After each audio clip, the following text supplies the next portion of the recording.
this is Jinju at kimchimari.com, and if you are watching this video either right before New Year's or on New Year's Day, Happy New Year. I'm recording this a couple weeks before. So today I want to show you how to make Tteokguk, Korean rice cake soup. We also call it New Year's Korean soup. So it is a must for Koreans because Koreans, the tradition is we have to have Tteokguk, the rice cake soup, on New Year's Day in order to age 1 year. So, you know, the New Year's Day, the usual greeting is, have you had your Tteokguk yet? So sometimes we would end up visiting relatives and you end up eating 5 bowls of Tteokguk a day because everybody wants to feed you. And we used to joke, wait, does that mean I aged 5 years today? So anyway, so it's a must, and we of course have it throughout the year, but for New Year's Day and also for Lunar New Year, which is actually the New Year's Day for Koreans in the past. And recent, you know, last maybe 50 years or so, we celebrate both New Year, but in the old times, that was the Lunar New Year, or also called Chinese New Year, you know, but we, you know, the Koreans considered that the New Year day. So we're going to, I'm going to share 2 different recipes today, one with anchovies stock, or we will make it with beef brisket. Okay, so let's talk about tteok first, rice cake. So this is called, this is karetteok, and it's actually even longer. It comes out in Korea on New Year's Day. You can, or around New Year's, you can buy the whole rice cake tube that comes from a fresh tteok bakery, tteokguk, or then what happens is it comes out fresh, it's soft, you let it dry for a couple of days, and then you cut that. This is how you cut it. This is pretty dry, so you cut it at a diagonal, and so at home in the old days, everybody would cut it at home like that. It would, you know, we would spend hours cutting it, and so you can cut it and get this one's the color is a little different, but anyway, this is what you can buy from the store. It comes pre-cut like that, and that's Tteokguk tteok. So it's tteok that's specifically made for Tteokguk. So my favorite brand, one of my favorite brand is one by Ihwa. It's called Pear Garden. And this one I just found recently. It's actually organic rice, organic rice ovalettes, or Tteokguk tteok. So if you can get that, that would be, you know, if you want that, that would be great. And it actually comes in 2 packages like that, so you can, you know, use it based on how much you want. And the nice thing is, so you can keep these refrigerated for a few days, but if you want to keep it longer term, you should freeze it. So if you freeze it, then the rice cake will become looking like this. This is actually a fresh stuff that I bought from the store, so it will be all frozen like that. And so the best way to use frozen tteok, if you're starting with that, is, and honestly, recently I kind of struggle with giving you the exact directions about this because it seems it's different based on the state of the frozen tteok. You know, the first time, if you freeze the fresh tteok and you use it later, you can use it whatever way, but sometimes, depending on the makeup of the tteok, it's better to soak it in water first for a few minutes and then cook. Sometimes, if it was defrosted and refrozen a few times, if you soak it in water and cook it, it actually may become mush. So you kind of have to test test out the state of duck that you get from your store and try different ways. Usually frozen duck does better if you soak it in water, cold water, for just a couple minutes and then cook it. Otherwise, sometimes they will just stay hard the whole, like even if you cook it for quite some time, it may stay hard. So, but these unfrozen ones, you can just put directly into your soup or rinse it once, because it does have some, you know, remnant, little particles of the duck which may make the soup more cloudy. So you may just want to rinse that. But yeah, that's my favorite brand. Otherwise, also, you know, you can buy others. Just note that just because it says rice cake, it's not 100% rice. Some of it are, some of are not.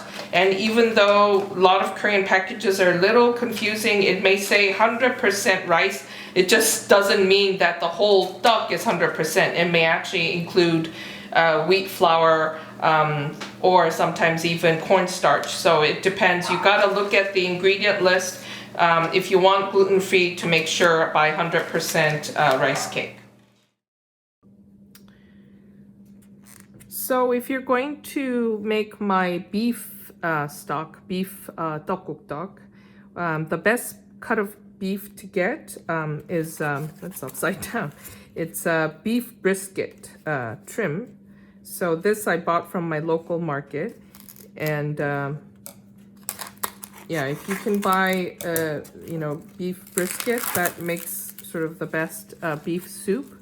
And you can use this for regular, you know, Tteokguk beef soup that we make, you know, Koreans love to have all the time. So get one that has a little bit of fat interlaced. And so for our recipe, we're going to use about half a pound.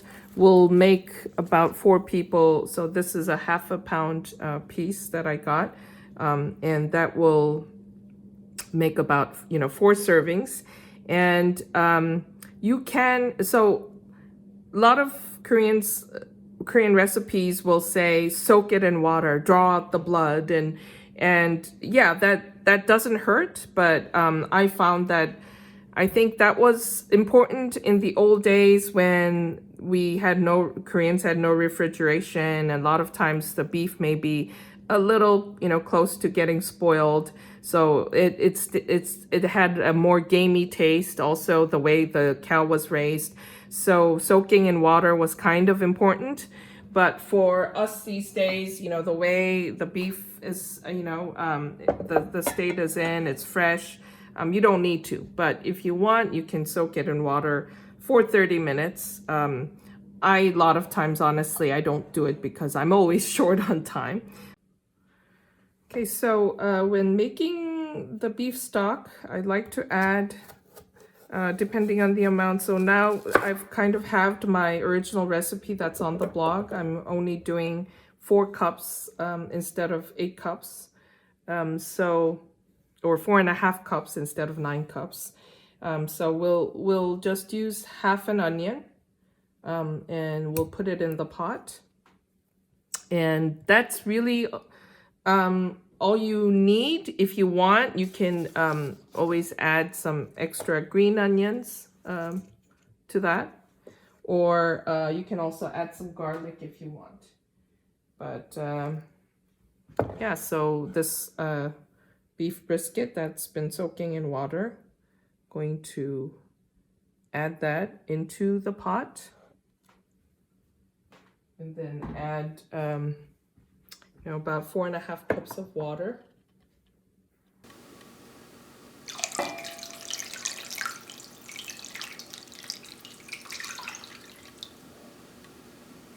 So 4.5 cups of water, and the beef brisket, onion, oops. You can add some green onions too. Add some garlic if you love garlic. We will add garlic later on, so you don't really need to at this point. Okay, so we'll take it to the stove and we'll bring it to boil. Then we'll simmer it for about 1 hour.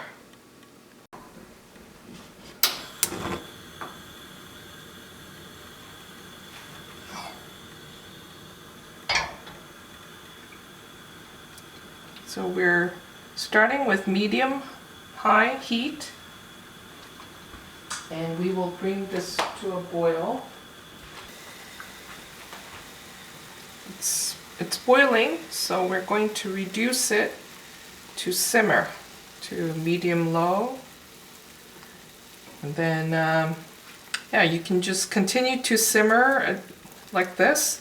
If you want, you can kind of take out those foamy bits to make a more clear soup.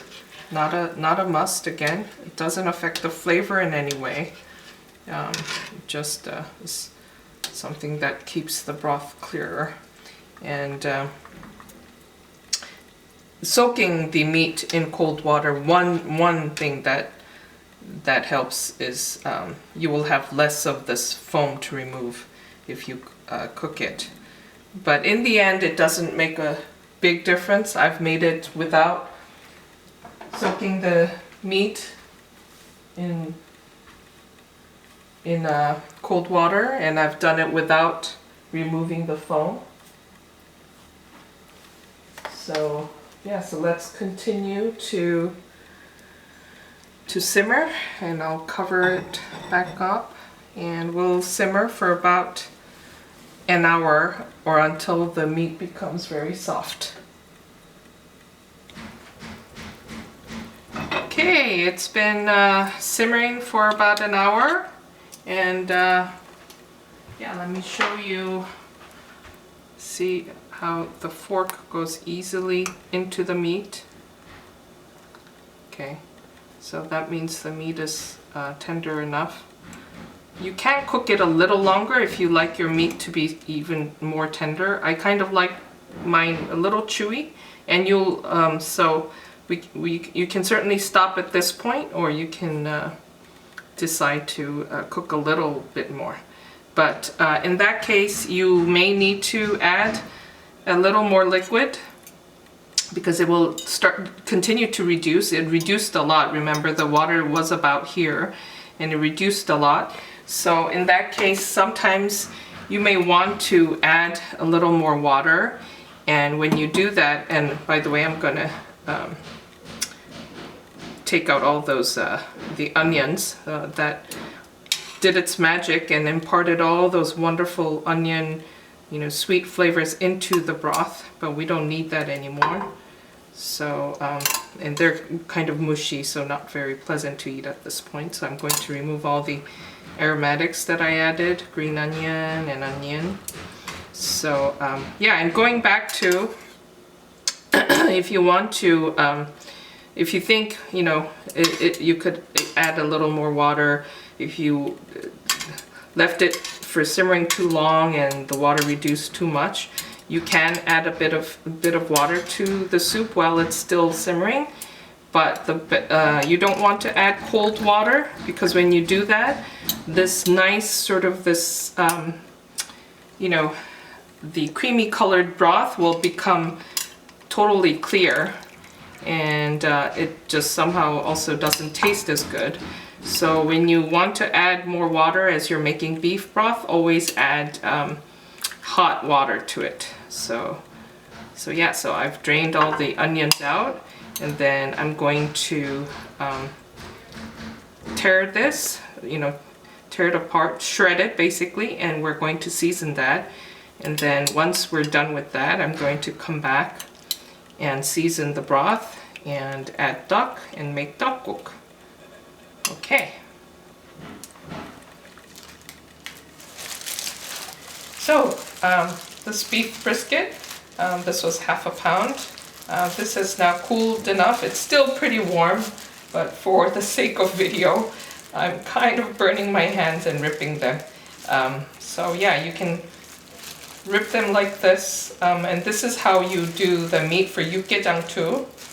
And if you don't feel like doing it by hand, you can cut it, but there's just something with the way Koreans like to eat. If you rip it, it has more chewy texture, and it's perfectly yummy.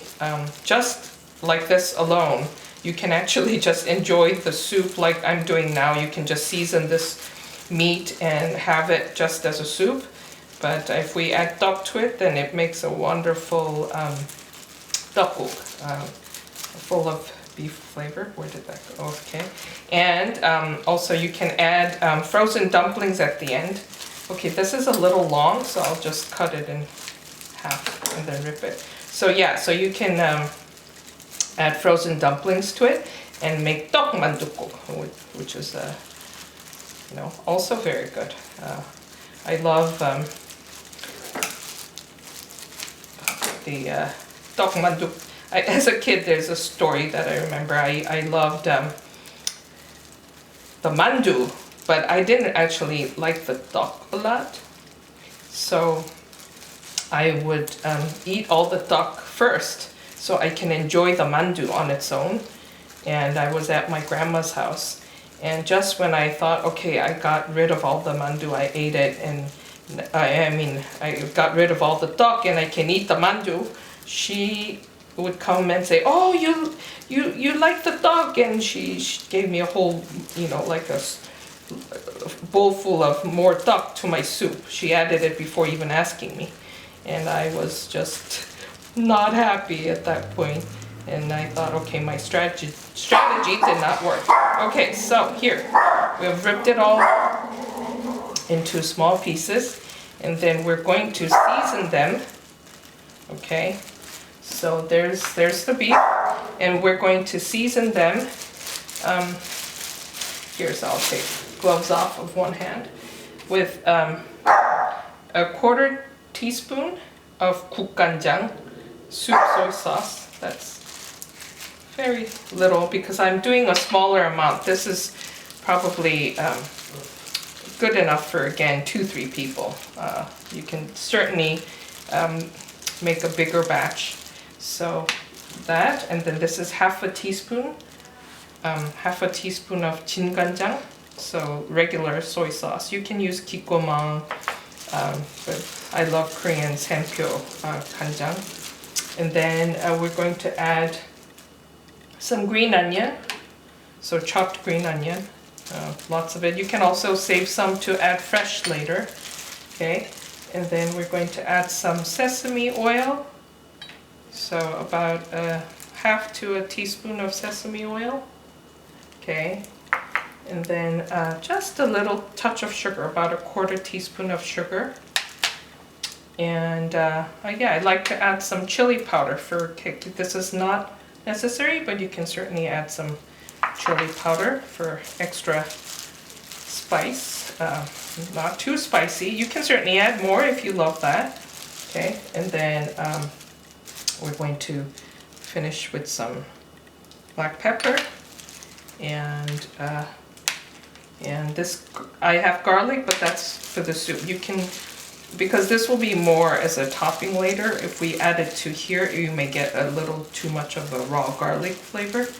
So we will just stop there. Okay, so now this is ready. We'll go to my stove and start cooking the tteokguk. Okay, so now that the brisket is all seasoned, now let's start the soup.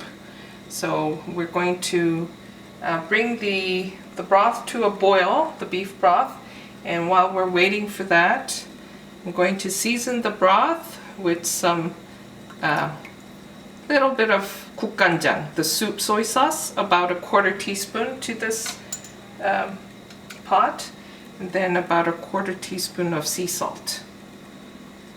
Okay, and we will stir and make sure everything is nicely mixed.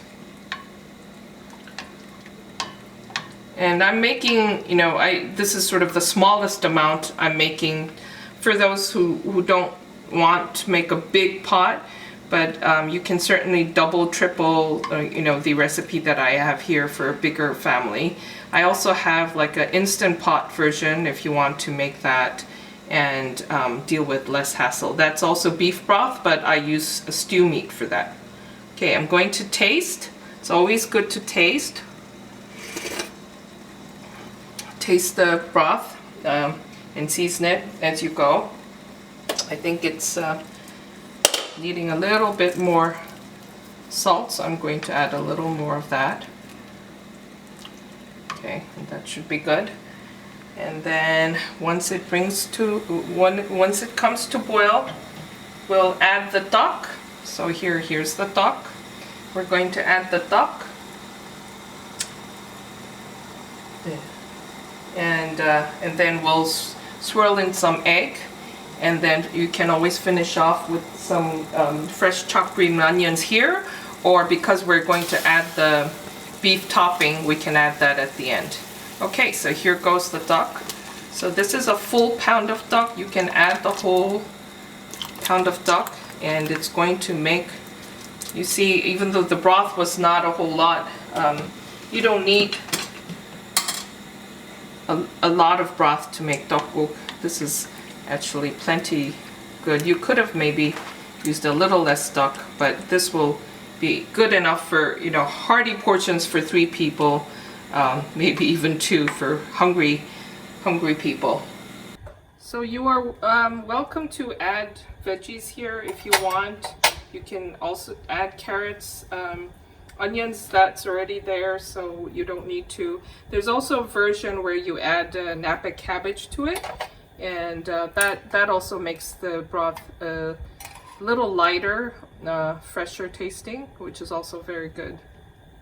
So, okay, so as soon as it comes to boil and the duck looks like it's cooked. Okay, so now let's reduce it to kind of a simmer. Now that the ducks are all kind of, yeah, once they start to float, that also means they're kind of cooked. And see how soft they are, right? They're flexible, and it cuts easily when you cut it with a spoon. That means it's done. So now let's just add some garlic. Ooh, that was hot. I almost burned my hand. Okay, so add some fresh garlic, chopped garlic. It's good to add garlic at the end, so it has some great garlic flavor, but not like raw. Okay, and then now we're going to bring it to a boil, wait until it, and then we're going to swirl the egg in, just like that. Okay. And the trick is to not to bother it, you know, not to stir it too soon, because then you will kind of make a mess out of the egg. You want the egg to cook and not spread too much into the soup. Okay, well that's it, and then we want to top it with some green onions, add some black pepper. Okay, and there we go. Okay, time to serve this wonderful beef broth tteokguk. So sogogi tteokguk. Sogogi is beef in Korean. So here it comes. So yeah, the duck is perfectly cooked, not too soft, not too mushy. I hate mushy, so, but some people love mushy, so depending on how you like it, you're welcome to cook it longer and enjoy it that way. Okay, I'm going to add a little more duck and then finish it off with some wonderful egg on top, and then let's add some beef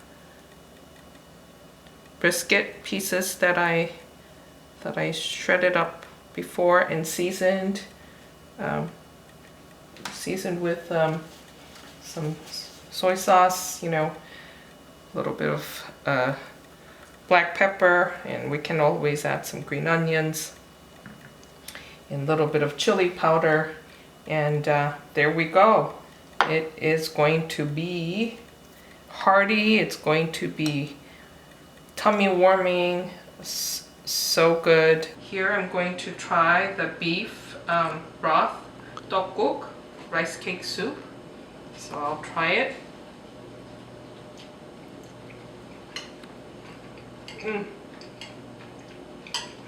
The beef perfectly chewy, and the broth is so rich. It's a little spicy, but it is such a comforting soup that anybody will just love having this for New Year's. And yeah, enjoy this with some kimchi, some other banchan like 멸치볶음. For New Year's, Koreans love to make some chan, so you can do that and just enjoy. Have a great New Year with your family, either with this beef broth soup or with my anchovy stock based one. And yeah, unfortunately, not unfortunately, but we will all age 1 year according to the Korean calendar, New Year's. So here's to your health in the new year, and see you in my next video. And don't forget to subscribe. Bye.